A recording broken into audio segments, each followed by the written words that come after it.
Hello, everybody, and welcome to episode 3 of the Good Take Podcast. I'm Zevin Schuster, alongside my co-host up in Northern California, Alexander Hutton. How are you doing on this Sunday evening, my friend? I'm doing well. It's good to see you once again. I know last time when we opened, you talked about what you've been up to on Netflix, so I'll just jump in and say that I finally got around to finishing Tiger King. So, I have you seen it? No, I haven't checked it out at all. I've watched like the Jeffrey Epstein thing. That one I've not seen. Yeah, no, I would recommend Tiger King though. So, I feel like that's very polarizing. Would you still think that it was good if there was no quarantine, if you had other things to do? Or is it better? Is it something that's like better food because you're starving, or no? that's a good question. One thing I will say about it is I'm not sure it wouldn't have gotten the hype it had gotten without the quarantine, which means that I might not have come across it and been like so driven to watch it. So I'm not sure I ever would have seen it in the first place. But I'm glad I watched it because it's one of those documentaries where you're just kind of like blown away at how much information they can pack into like a 45-minute episode, you know? So Absolutely. I think the topic itself is really interesting as well. So Well, as long as we're comparing Netflix shows, we might as well compare postseason professional sports league formats. So wow, nice obviously, segue. that was a nice segue, exactly, Yeah. right? That's why we get paid so many cents to do this, right? So obviously, the last few weeks, there's the NHL announced its comeback plan. Baseball announced it's trying and failing to announce its comeback plan, and the NBA is announced its comeback plan to some to no avail, some to no avail. Agree. Whatever, yeah. Well, let's start off. Let's compare the two like moderately successful ones. You have hockey, you have basketball, who are both going to basically go right into their postseason. NBA is going to fit 8 games, but pretty much, just going to head right into the playoffs. What were your thoughts on each postseason? How did each of them compare? Which one was better? What were your thoughts on how both leagues sort of, adapted in this sort of unique situation? Yeah, I think the NBA plan is actually stronger. You mentioned by having a regular season. I think I like that they're bringing the regular season to some semblance of a close in some way. That they're figuring out something to do where, okay, we stopped in the middle of the regular season, so let's wrap this thing up and not like jump right into the playoffs. I think that's a better way to do it. The NBA plan, they're inviting I think 9 Eastern Conference teams and 13 Western Conference teams, but they only give whoever ends up finishing 9th potentially a chance to make the playoffs. So like somewhere from 4 to 6 teams are going to show up, play 8 games, and then leave, which is just kind of, is that worth it for those teams? I think that's part of the question. On that end, also there's the kind of dangers of it that a lot of people have been talking about the last few days. COVID cases are going up right now in Florida, and it's tough to maintain that bubble with some employees going in and coming out, and not all those people are going to be tested regularly, which might make it tough to stop the disease from spreading. And if they're not necessarily being tested, then it can be hard to trace things back to players and whatnot. The NHL, on the other hand, hasn't announced what the cities are going to be yet. They're still doing research and trying to figure that out. And I think that makes a lot of sense. That's one area where I think the NHL has done a really good job, is they're not trying to jump into that too fast, to allow themselves more time to figure out where it's going to be safest to play and where is going to be sort of the least risk of spreading this thing, because that helps get the players more on board. And we've seen that a lot in the last few days. Yeah, I mean, I agree with a lot of what you said. And I think it's sort of, funny. I heard a lot of people sort of critiquing like the NBA, like, what were they doing? Like, it's a terrible idea. And I'm like, dude, like, what are they supposed to do? Right. I mean, I think you mentioned that we quoted somebody, I forget who it was, that, every league is picking the best of the handful of bad ideas, which I think is very apropos. I also tend to lean towards the NBA version. I think there's a balance you can find between giving teams who are sort of on the bubble of the playoffs a chance to sort of fight their way in, and also sort of punishing the teams that were already in the playoff format, punishing them and making them play a whole 7-game series against teams that were out in the bubble like the NHL is doing. I think the approach of giving them a handful of regular season games, if the team's on the bubble, get within a certain amount, or if they're the 9 seed, then qualifying, giving them a chance to sort of then beat the 8 seed twice to get in. I think that's much more fair as opposed to just automatically jumping into a 7-game series, which there's no telling that any of the bubble teams would have earned to begin with.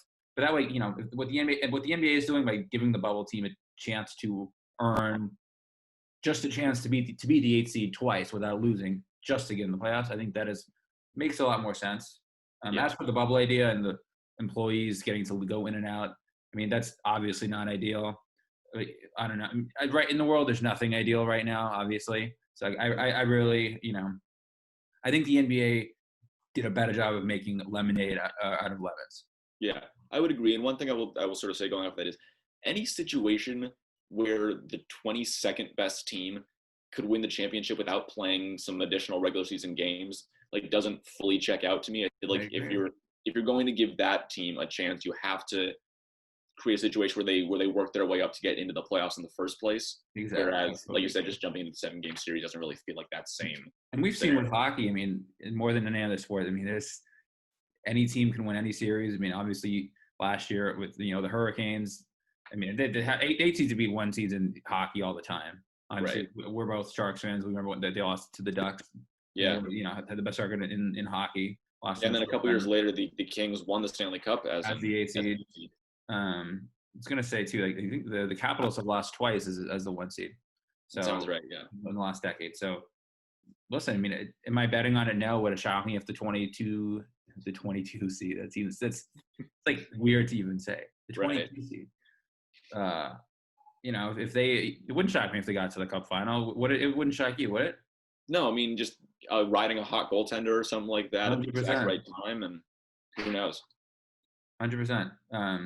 Listen, I mean, we saw with the Blues last year, who they were in last, in January, and then they had to earn their way into the playoffs. Mm-hmm. Can you imagine if they, and I get this is a unique situation. Again, I'm not poo-pooing, it's a criticism, but it's not like oh my God. Like, I understand what they're trying to do. But can you imagine last year if the Blues would have just been with 15 games left, if the NHL just sort of been like, oh, you're in the playoffs, go. And then had they ended up actually winning, it would not have. I think the general public would not be giving them as quite the kudos. You know what I mean? I don't think they would be getting quite the same amount of love. You know what I mean?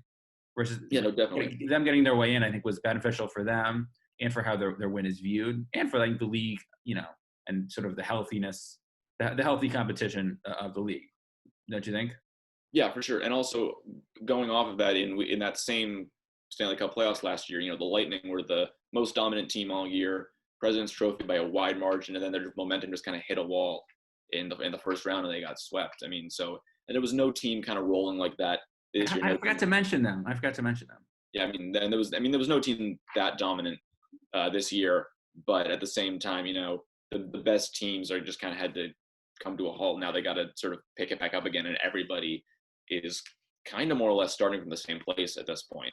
It's like something we talked about in the last episode is this thing has been going on for so long that no team has like a major advantage or disadvantage momentum wise, because they just haven't been able to ride anything for a particularly long time. Well, so now, do you think that sort of saying a lot logic plays to the NBA? Oh, I love a cat cameo. Let's go with it. I love the cat. My cat has joined the broadcast. Introduce it. Tell us their name. Give us a little bio. This is part of the podcast family. Alex. Yeah, absolutely, no question. Yeah, this is Ferris. He's a domestic long-haired. We got him back in like September or October of 2012, so we've had him for almost 8 years at this point. Nice. Okay. He's been great to us, and he decided to stop by and make a guest appearance today. So wait, say how much better it is to have a pet during quarantine. Oh, I don't have a pet, so. Yeah, no, it's been great. It's like some cats like aren't super social or anything, but he loves like hanging out with us and sitting with us at the dinner table and things like that. He really, I think, appreciates the company. Okay. Yeah. Well, speaking of company, Kyrie Irving does not want to be kept company by the rest of the league in Orlando.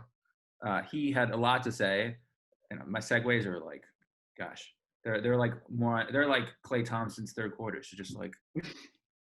Just threading the needle. Yeah. Have you what do you think about Kyrie? You know, in some ways, like it does not shock me at all that it's him who sort of was wanted to be the disruptor. I saw Woj wrote an article literally titled "Kyrie the Disruptor." Yep, I saw that. Him sort of him saying like, I don't want to play. You know, there's too much going on right now. I mean, I'm not even saying he's right or he's wrong. It does not shock me at all that he's the one who sort of came in with this angle, which I think is very legitimate. What do you think about sort of A, him being the one to bring this up, and B, it being brought up, and C, what is the likelihood of it actually, or the extent of it actually sort of taking shape in the next few months? Yeah, I mean, first, I'd answer your first question. It's very on brand for him to speak up and say something that, you know, maybe some people are thinking, but not everyone is necessarily going to say. He's definitely going to be the kind of person who's going to be willing to just put it out there and say exactly what he thinks. I think that kind of both sides of the potential arguments make sense, and I really get what he's saying. I mean, it could be a bad look for the NBA to come back right now, given all these issues related to race that are going on in the country right now, and there's sort of this lack of COVID testing and resources in some places on top of that, which is something we talked about last time, that it could be a bad look for, you know, for all these rich athletes to have all this access to frequent testing and everything while they're hanging out in this, you know, bubble in Orlando.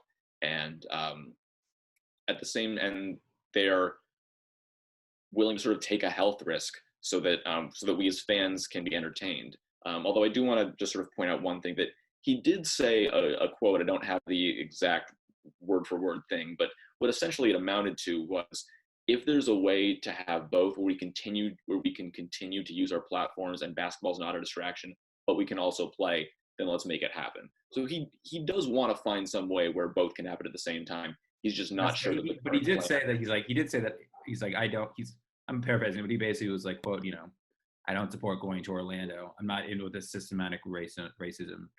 Right. Yeah, I know. I mean, nobody is, but yeah. So what that essentially says to me is he doesn't like the plan as currently constructed, and he wants something different where he feels like the bubble. Then, like, he doesn't want he doesn't like the look of like a bunch of black players being sort of, you know, stuck in one kind of like on like probation kind of. That might have something to do with it. Yeah. I mean, there hasn't been like a follow-up where he's like sort of clarify what he's trying to say yet or anything. So I'm sure that'll come out soon. No, I like what you said about both sides being kind of right. Like my sort of representation of each viewpoint is, on one side you have Kyrie, and I would encourage everyone out there to sort of look up what Austin Rivers posted about this on Instagram. Yeah. What he had to say. Did you see what he said also? I did, yeah. I thought basically he was like, again, paraphrasing, but he was like, you know, I really appreciate Kyrie's passion on this. I really, you know, admire his fortitude and his sort of him standing up for what he believes in, but, you know, sacrificing, like, as you brought up to me when we talked last night, like when they sacrifice this season, if they do sacrifice the season for this, then the CBA gets torn up, and then it's possible that next season doesn't happen either. So there's a big price to pay. And I mean, look, there's several players in the NBA or rookies who are going to come up in the NBA whose salary might be, you know, who could really use a paycheck in the next year or two. And so then you're putting a lot of people at risk. And I'm not saying Kyrie's, you know, entitled at all. I mean, even though I'm not saying he's like entitled because he has a max contract, but I think there are enough sort of cons to outweigh the pros. That said, I think in this era, you know, we like to tweet aggressively at each other. We like the hot takes and, you know, Stephen A. screaming. And my dad and I were just bored and watching on Netflix the other night. We hooked up Netflix to our TV, or YouTube to our TV, and we were just watching like a Stephen A. rant compilation. Like, everyone loves the yelling, the screaming, the like, no, he's wrong. Oh my God. And look, this is the case where like, I know it's not sexy to say, but like, I think both sides can be right? Both sides are legitimate, and both sides make fair points. Yeah, I tend to lean towards Austin Rivers, but I totally, just like you, I totally see where Kyrie is coming from. I totally get it. And if someone decides not to play for the reasons that Kyrie laid out, I will not throw one bit of criticism in their direction. Yeah, absolutely. No question.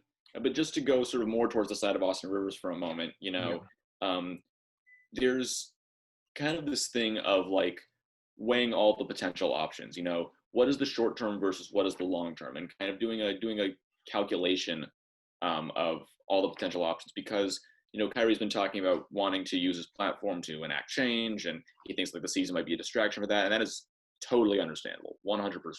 Absolutely. But at the same time, if the players do refuse to play, like you mentioned, the league has a clause in the CBA that says in the case of an epidemic, if the players refuse to play, they have the right to tear up a contract and force a new CBA. And that could lead to, if they end up going in that direction where they enact that, that could lead to the players not necessarily having a lot of power in the renegotiations. And that has the potential to make it even more difficult for players to speak up about issues in the future. It could go that way possibly. So all the possibilities there have to be weighed. And, there's multiple options with both good and bad sides to them. No, I totally agree. And I think, gosh, it's so funny that, everyone likes to sort of in the NBA, everyone likes to sort of, talk their smack on Twitter, and everyone likes to sort of say why their guy is the best. And it seems like right now, like when quarantine started, you and I both were like many people, and we were like, man, like, I just can't wait for sports. Like I need sports. And then now, like with recent world events, it has become not an afterthought, but it's been hard to get excited. I'm not anywhere near as excited for the comeback with sports as I would have thought that I would have been. I'm not as excited as I thought I would have been when quarantine started. If someone would have told me that my level of excitement would be where it's at, like here, instead of like way up here, I would have been like, you're crazy. But that's kind of where the world is at. And so I, trying to put myself in someone's shoes who's actually would be someone, playing, like actually not even just watching, but taking part in the sort of entertainment, like you said, I just having sort of your heart not be in it. I think that's completely legitimate. Don't you? Yeah, no, absolutely. I mean, it's like there are distractions in the real world. I mean, at the end of the day, sports is a game. It's we love it. We love watching it and playing it and talking about it. But at the same time, there are these issues that are far more serious that these athletes as people with positions of power in society to some extent have a voice they have to deal with, and they feel like they should speak up about them, and I completely get that. And absolutely. And I will say too, sorry to cut you off, I will say too, I did appreciate the Twitter jokes of, man, Kyrie's trying to keep LeBron from getting another title. That was funny. That was funny. We need some light and some levity right now. That was like, man, that's funny. Especially as Warriors fans, I think we can definitely appreciate that. Mm-hmm. I don't know. Do you think too, because just to delve in a little before we move on, just to sort of delve into the Kyrie portion of this, do you think part of this maybe the backlash or the like maybe it not being taken as seriously is because of the messenger? Obviously, Kyrie's like the flat earther guy. He's gets into some controversies here and there, says some things to the media. Even back when he was with the Celtics, he was there was a whole like I got to teach these guys. I called LeBron to like apologize, and then obviously with his demanding a trade from the Cavs, there was that whole thing. So, do you think it was like someone like LeBron or Steph had spoken out about this? It would be treated with more like sincerity, and the media wouldn't sort of dismiss it as quickly. I do. I really do. Messenger? Yeah, no, I absolutely do, because Kyrie has kind of crafted this persona, intentionally or otherwise, as like this sort of weird conspiracy theory guy who can't necessarily get along with his teammates all the time, and had like sort of blew up his relationship with LeBron, and then blew up his relationship with Brad Stevens and the rest of the Celtics, and then is once he comes back healthy, he's going to team up with Kevin Durant, who's another player who's been embroiled in sort of similar situations. And when you combine all that together, it feels like this guy who just kind of says things sometimes, and we shouldn't always take seriously. But in this particular case, yeah, I think he's right. I think you gotta listen to him, even though. Mm-hmm. Yeah, but the messenger is a little bit controversial. I do think that's why there's some people blowing it off in a certain way. I agree, and it really stuck out to me too. Is I saw what Dwight Howard said, and he's never won a title. Right. This might be his best chance and his last chance to win a title. And even he was like, look, I don't know, basketball might not be what's best right now. He seemed uncertain, and that's putting it in hindsight, to even go back and play. And again, not a star player. And again, I mean, you're not going to see Kawhi or LeBron or Giannis or any of the the stars whose legacy this could really boost, you know. Right. I mean, LeBron has said that he doesn't think it would be a distraction. That he thinks he feels like he can do both at the same time. Absolutely. And by the way, too, I mean, there's no travel. There's no, because I'm curious too, because like LeBron always does his like off social media during the playoffs usually, and like there's gonna be no travel, no media. So like from like the warming up and playing and stuff. I mean, that's only gonna be like a portion of their day. I mean, I'm sure there's all time to like probably interact with fans, do Zoom with me, do Zoom calls with like I'm sure they'll have plenty of time to put stuff out there. I'm sure their mind will be focused. I mean, but yeah, look, this year might be different. It's sort of I'm not saying it'll be like spring training, but like when I've been to spring training for baseball before, like it's a looser atmosphere, and the players are just much more willing to sort of interact with fans. And I'm not saying that it'll be like that, but I mean, as seriously as players will take the playoffs, because they'll be in sort of one spot the whole time, they're going to really look for ways to get away and let their mind go off. And I don't even they'll let their mind get away. And I was reading too, like they're not going to be allowed to go on the Disney rides either. So they're going to have restaurants, they're going to have game rooms, and that's pretty much going to be what they have. So I think, I mean, they'll be honestly, they might be sort of excited to kind of, put content out there, interact with fans, in a much more sort of free-flowing kind of way than the typical playoff run would be. So I think that the sort of the whole playoff season has a chance to be, unique in ways, that don't just include, the no fans and the bubble aspect, Yeah, definitely. And I mean, there's been this push to like sort of expand the fan access to the game, more on-court mics, more player mics. No, there's no better time to do that, Right, exactly. So I mean, that could be another thing is, the players, have to go tape this TV segment for something showing what life is like in the Orlando bubble. So that could be sort of another way to get their voices out there, get the message heard, things like that. Absolutely.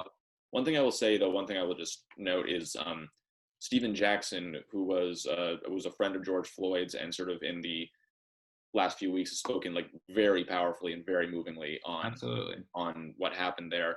He was someone who came out in support of Kyrie Irving and basically agreed with him. And I think someone who is like him, who is so close to these issues right now, if he believes it's would be a distraction, and if he believes that what Kyrie Irving is saying is correct, I think that's something that has to be taken with a lot of validity at this moment. I couldn't agree more. I mean, look, I mean, the world is in a place that it probably hasn't been in a long time, and I think that has to be taken into consideration, to put it lightly.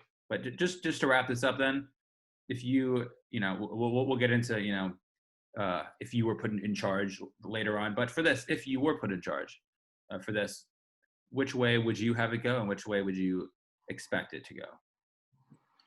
I can say that the way I expect it to go is that there ends up being a season that side of the sort of aisle and that will eventually sort of win out this discussion, and the players, at least most of them, will eventually show up.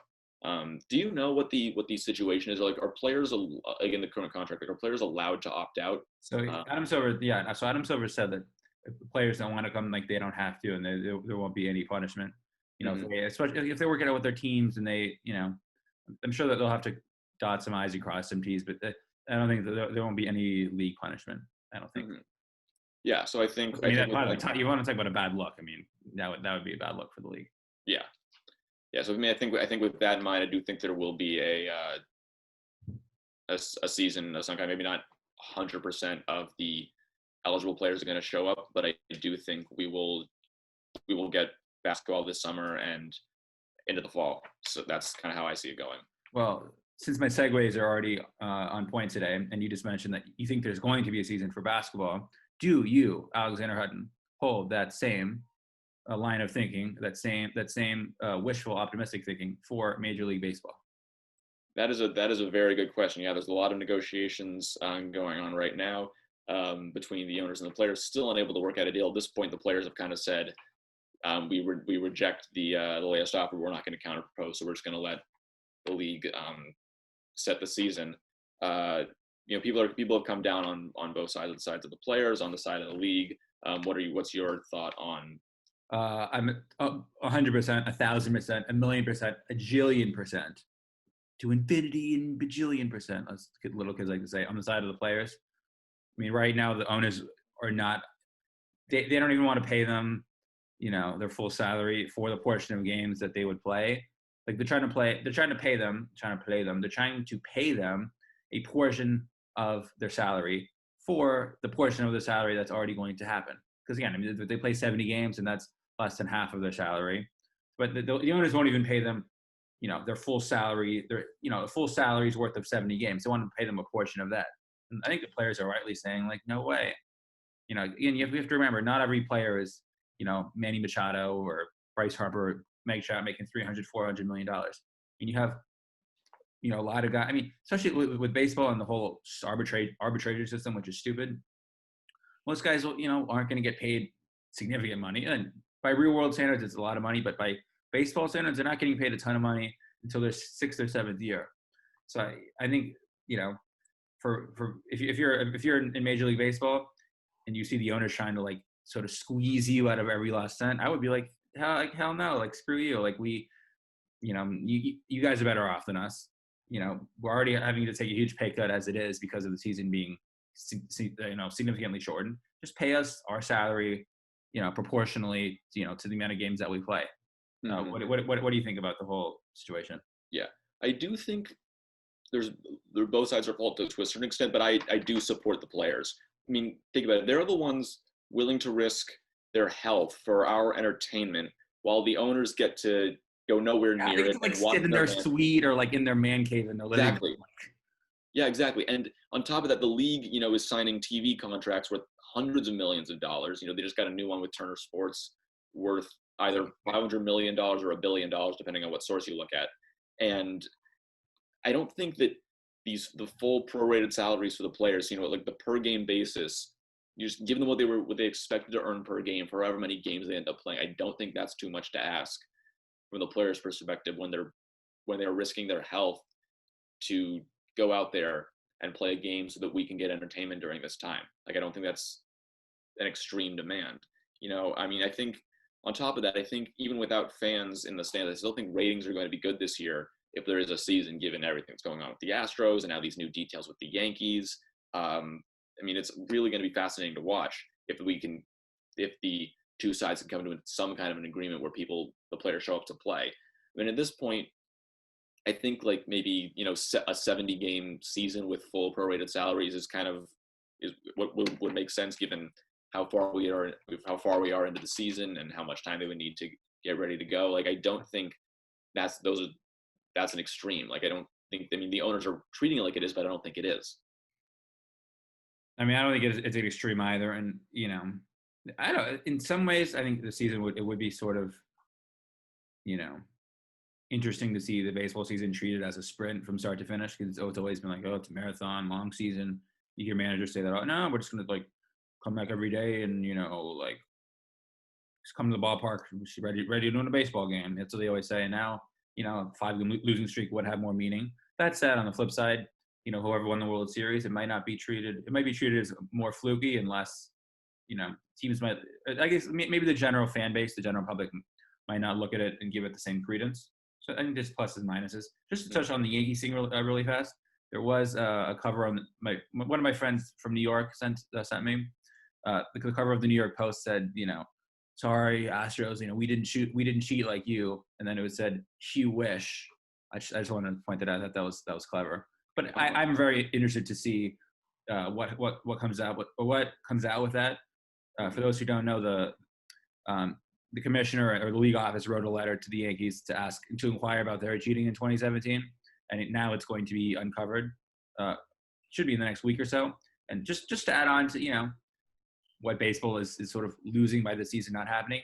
Again, folks, this was going to be probably the most anticipated season, at least by casual fans, in a long time, with all the Astros cheating scandal and all the sort of trash talk between Correa, the Dodgers, like the Astros games and baseball games, and the Yankees signing Garrett Cole. There was going to be some serious, hero, villain, heel face for those who are pro wrestling fans out there.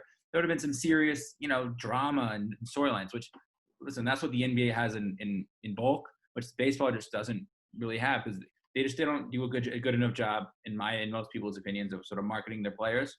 I mean, most sports fans don't even know who Mike Trout is, seriously, which sounds insane to say, but I think that is true.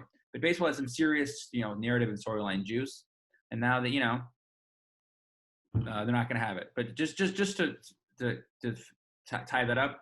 So when the Astros cheating scandal came out, you had Aaron Judge tweet like, "Wait, ... what ... Right. question mark." And then yesterday, Carlos Correa, when he subtweeted, just like Judge did, when the Yankees story came out, he was like, "Wait, ... what ... question mark what?" So he posted the exact same tweet. And so like, man, like I want to play. Like let's have everyone loves when there's some smack talk, and when the Warriors and Cavs were talking, throwing stones at each other, like plenty of UFC fighters do. Like, this is baseball needs to be spiced up, and it was just about to be taken to another level, and it's just about to this season was going to be filled with some serious intrigue, and the longer that it goes on, I don't know if the same magic can be captured next season. No, I totally agree. I mean, it's like if you expect like two kids to fight on the schoolyard back when you were in grade school, but they decided to wait a week to do it. By that time, the fight rolls around the next week. Not as many people are going to be crowding around in the schoolyard, waiting for it to happen, watching around. So I think there's that, and also I think that I lost my train of thought. Sorry. Happens. Oh yeah, with the Yankees sign stealing thing. I mean, I'm very much speculating here, but I wondered if there's a chance that this turns into the steroid scandal, but for sign stealing. I wonder if there's that possibility where we sort of uncovered that, basically everybody was doing this. Basically, it became so widespread, there become serious questions of whether that should even be illegal, I mean, I think it should be illegal, but the question is like how maybe the question is possible in theory that the question could come out, years from now, that was the Astros punishment just if they were just one of many? Right. Which, listen, I'll be curious to say. I mean, maybe I'm in the minority on this, but I felt when the Astros did it, I was like, yeah, they were wrong, and like, you can't stand them. But like, there's probably like a handful of teams that are doing, like, there's no way they're the only one. Right? I mean, right? I don't think any of us were naive. Just like when the Patriots got cut, I mean, I was like, man, there's no way that the Patriots can be the only ones doing this. Like, some teams have to be doing this or some variation of this. Don't you? I mean, yeah. What did you think when they first came out? I mean, do you think that they were up to this nefarious plot and no one else had ever sniffed down that alley before? I mean, you're talking about the Astros, or Astros and the Patriots, both. Well, yeah, I mean, cheating in baseball is old as baseball itself. Like, you go back to you ain't cheating, you ain't trying. Yeah, exactly. I mean, you go back to the days of like when the Giants were still in New York. The Polo Grounds grounds crew was notorious for like doing things that they knew would give the Giants an advantage. Like sort of watering the infield a certain way, or sloping the foul lines in a certain way, and things like that they knew could give their team a better chance to win. I mean, continuing on the New York Giants trend, Bobby Thompson shot heard around the world. They later determined to use a buzzer to send certain signals of what pitch was coming to the players. Like, it's been going on for a long time. It's like, so no, it wasn't the first time that anything like this had happened. I do think most of the punishments were justified. Sort of what came out and sort of how deep it went, how many different people were involved in it. But at the same time, no, I mean, it doesn't surprise me then that it's come out that another team may have done something along the same lines. Yeah, no, 100%. And this makes a potential Yankees-Astros matchup that much more exciting. Again, baseball has some pizzazz that it needed to capitalize on. And I guess it was out of its control, but they need to capitalize on it at some point. Right. Again, the owners being cheap. I get that it's not the first time, but it's probably frustrating now more than ever. Okay, this week for our final special segment, as we like to call it, we are going to have a segment titled "If We Were in Charge." We hinted at it a little bit earlier, but this is just things about the sports world that we wish would be different. There's plenty of those, but we're going to focus on just a few. And look, especially during quarantine, there's plenty of times to hope and wonder and theorize and, wish that things were, The way sports should be. the way sports should be. Instead Exactly. of what they are. Yeah. You want to go first? So I'll go first. So we'll start off, and we'll start off we'll start off somewhat easy, and then we'll sort of increase with each one. So my first one is get the Detroit Lions the heck off of my TV on Thanksgiving. Your thoughts? Yeah, I mean, I used to know the reason that they play on Thanksgiving every year. I can't remember what it is anymore off the top of my head. I have read it. Alex, it's tradition, man. That's why they did it in the 1640s. It's tradition. Any excuse for you to break out a funny voice, you're gonna take it, aren't you? Well, that isn't the reason that it's tradition, though. Like, that's what they said. It's pretty much, yeah. We need to do things the same way, It's tradition. No one does tradition like we do tradition. I know I wasn't gonna do that. It was the opportunity presented itself, and so I thought it would be funny. We've been, for those of you who don't know, we've been trying to figure out how to work in celebrity impressions into the show for as long as we've been thinking of the show, and we've finally started it apparently. That's a teaser. We'll do an actual impression thing eventually. Yeah, for sure. That was just fun. So do you have more to say on that other than continue? Do you have more to say on that other than just do you want the Lions to stop playing on Thanksgiving, or? Well, I've said for a while, like, I think Thanksgiving for the NFL, Thanksgiving for the NFL should be Thanksgiving for the NFL should be like Christmas for the NBA. Like, put your best teams, your best matchups. Like, put the Chiefs. I want to see Mahomes on Thanksgiving. Put the Chiefs and the Ravens. And it's to bring the Steelers and the Ravens, which is like good. I wanted to see the Niners and the Cowboys. I mean, the Cowboys they get because they're like America's team. They get the highest ratings. Like, that's fine. But I want teams that are good. Good matchups. Things like that. What do you think? Yeah, no, I 100% agree with that sentiment of on Christmas Day you have Warriors Cavaliers, you have Warriors Rockets, you have Clippers Lakers, you have all these sort of games that a lot of people are going to want to watch.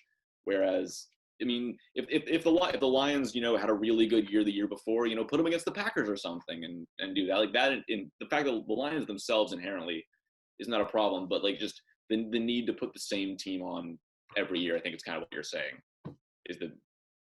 is the main thrust of your argument, right? Yeah, I mean, look, everyone's going to be at home. Like, let's have, look, I mean, if it were me this year, I would have had the Cowboys. Okay, they have to play every year, but have like Bucks, have Brady Breeze, have Niners Cowboys, and have like Mahomes Lamar. Like, that would just be insane. Like, why, why do we need to see, it's always like the Lions against like the Vikings, like, like that's not, I don't know. It's not what Thanksgiving should be. It's not, listen, no disrespect to Lions fans, and I know they haven't been given much like ever. So I'm sure this is like the one thing they have to hold on to.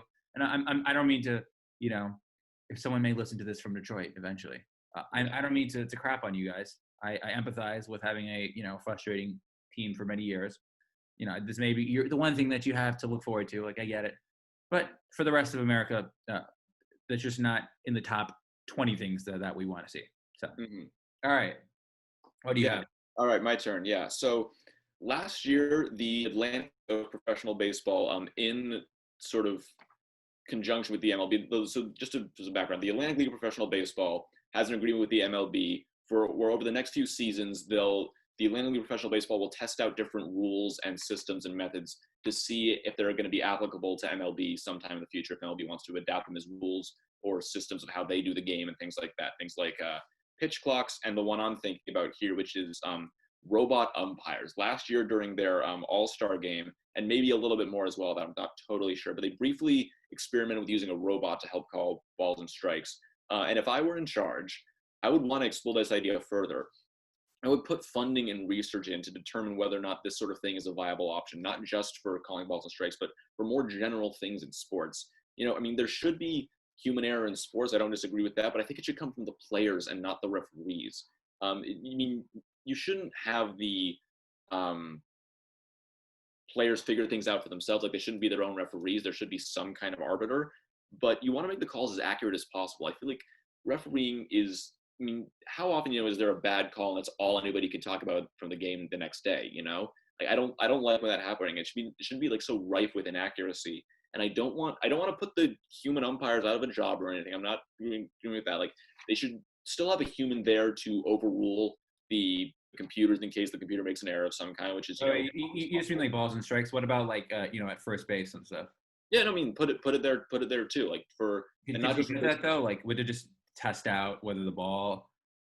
Do we even have the technology? I mean, I I mean, don't no, even know. don't get me wrong. This sort of thing is still years away from Yeah. being Okay. fully ready to go. But I'm not saying implement it today. I'm saying just look at it further in more depth, in more aspects Sure. of games, in more sports, and have humans there to overrule the computers if need be, and maybe incorporate them into the rules committees or something like that, where they can still sort of work in their area of expertise and be helpful and contribute to the betterment of the game.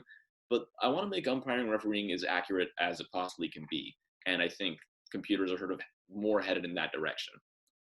Yeah. No. Like, I think that's totally fair. I think I'm conflicted because I think that would get the would make the game pure. I guess in the sense that you get the higher percentage of calls being right.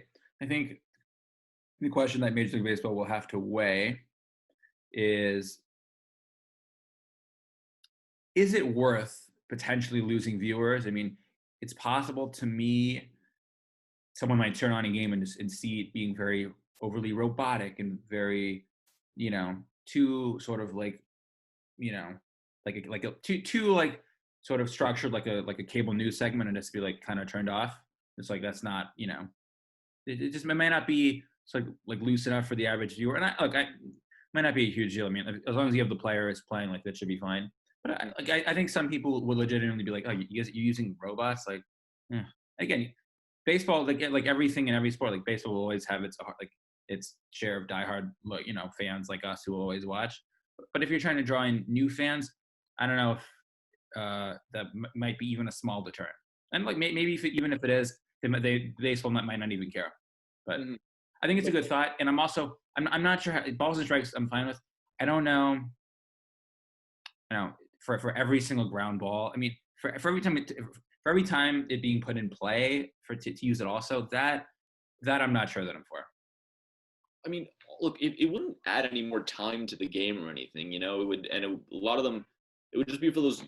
It wouldn't really come up except for those bang bang plays. I mean, on Okay. most ground balls, you can tell when the player's out and Yeah. everything like that. So So then I just, my only question would be that sometimes the thing might say, so sometimes you can tell like the curveball will come in at a certain angle, but the machine might mistake it as a strike because it came in a certain zone, even though, you know, and don't get me wrong, I do think you should have one or two human umpires there to be able to overrule a call. That's actually yeah, what the but then when do they overrule? Well, why did you overrule for them, but not for us? Like that's not fair. Like how do you work that? that is something that would need to be figured out. I mean, you think that it would be pretty obvious when the computer misses a call that the umpire can. Yeah, but once that's like the whole free speech thing with Facebook and Twitter, which not to get political, but it's like once you do one, then it's like whoa, then you're like, then you open up Pandora's box. You know what I mean? Not that I don't agree with you somewhat. But they would just have to be some clear line drawn on the sand. Like when do we do this? Because then if you just say, well, we'll review it at our discretion, then you're gonna have that person's discretion questioned by fans of the team who gets a call against them. That's Mm-hmm. Yeah, no, I mean, I get what you're saying, and this is still something that would take, if it were to be implemented, would take years to develop and figure out. So, but I think implementing some version of it, I think, would be a smart idea. So, okay, the last one that I have been in favor of for a very long time is an 8-team college football playoff. I have always wanted college football to have its own version of March Madness. I would love on New Year's Day to have 1 versus 8, 2 versus 7, 3 versus 6, and 4 versus 5. Just man, on New Year's Day, I want college football all day long. Everyone's home. I don't no other sporting events, no, I don't want any other bowl games. Just give me 4 college football games. We'll go from 10 a.m. West Coast time. So I guess it'll be like 1 Eastern, and then we'll go all the way to like midnight or 10 or 11 Eastern. Because by the way, January 2nd is a holiday too, I believe, for most companies. So it's not like people need to go to bed early. So start the games at 10 a.m. and go all the way to 10 or 11, 12. And look, if you need the end of games to overlap with the start of the next game, like that's fine. Do the best you can. But I would love just football all day. I think that would just be fun. Maybe I'm just being greedy because I want sports on holidays. But I would just love it. What do you think? I do think there should be an 8-team playoff, but I just have a couple points to make on it. Sure. One is that I would rather see the quarterfinal matchup spread out over 2 days, not because of the overlap or anything like that, but just because I think that you and me we could sit down, watch it all day, and just live the high life for that 12-hour period or whatever it is, and just love it. I think for the average fan might get a little bit like tired of watching so much football consecutively, and the ratings for the later games might just go down because they're like, oh, I've seen 2 games already, I'm supposed to move on to the next thing. Whereas I think if you spread it out over a couple days, maybe have 2 of the games on New Year's Eve and 2 of them on New Year's Day or something like that. I think that could be New Year's Eve. There should never be any games. Then this December 30th and January 1st, or January 1st and January 2nd, potentially. I think that will drive the ratings, make it more interested. And then my whole thought too is I think I would have. Here, I'll ask you first. What would you have the semifinal games? Because I'll say first, I would have the final be the Saturday between the NFL Conference Championship games and the Super Bowl. So like that, the weekend between, and then you put it on the Saturday, and then it's Super Bowl week. Then you have a weekend with every, and then also too is if the NBA is trying to make itself a year-round sport. Leagues are trying to make themselves in the news more often, and usually the National Signing Day or Recruiting Day is either the Wednesday before or after the Super Bowl. So then you could really have it ends just like with the NBA. You have the finals end, and then a week or two, a few days later, you have draft free agency. I think with college, you could have the same type of thing. But what would you put in the sort of the semifinals, sort of in relation to all of that? I think you'd probably put the semifinals either sort of the week after the quarterfinal games or the Saturday of Conference Championship week for the NFL. That way, it's sort of all football all weekend. Talk about a fun weekend of football, man! Wow. Yeah. That's a good idea, actually. That would be fun. And then you have a week to prepare for the championship game. Yeah, exactly. And then also one more thing I would say, you didn't touch on this one way or the other, but if there is an 8-team playoff, I don't want any auto bids. I don't want the conference champions automatically get in and one. Then that's the purpose, 100%. Yeah, because I will say you don't want an 8-5 Pittsburgh team to be in the playoff because they got lucky and beat Clemson by 2 points in the conference championship game. And then suddenly and stuff like that. Like I don't want these automatic bid situations. I like the committee setup or something similar to it, where they rank the top 25 and the top 4 or the top 8 or whatever get in. That's true. Yeah, I think that's true because part of the thing with the top 4 now is they have this holier than thou. We're going to reward you for winning your conference, which is I guess, but that's not really. I mean, I want to see the best teams. Maybe if Team X was in Team Y's conference, then they would have won the conference. So, and I get that there's a million and one hypotheticals you can do throughout sports, but I agree with you. No auto bids. Totally agree. So yeah, awesome. Well, this was quite the entertaining podcast. Yeah, we introduced some new layers to what's to come. This is really fun. Do you have anything else that you want to add? I think we touched on every sport coming back or not. And pretty much. Yeah. And I'll do a segue of my own. Speaking of coming back, we will be back soon with more episodes, more big stuff to cover and tackle and talk about. Do we say who our guest is going to be, or we'll make it a surprise? We'll make it a surprise, but it's someone good. All right. So again, folks, follow Alex at Alex735 on Twitter. That's Alex HUTTON 35 on Twitter. Follow me at ZShust9 ZSHUST9. Spread the word about our pod. See you later, everybody. Take care.